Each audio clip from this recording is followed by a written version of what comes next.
អវងអើយ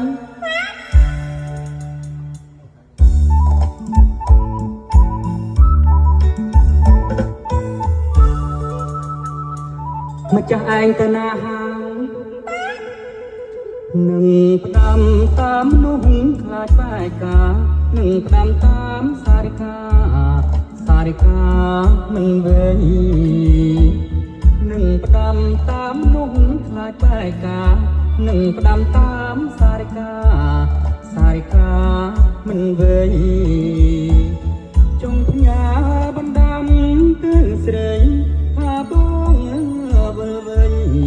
រកស្រីវិញហើយ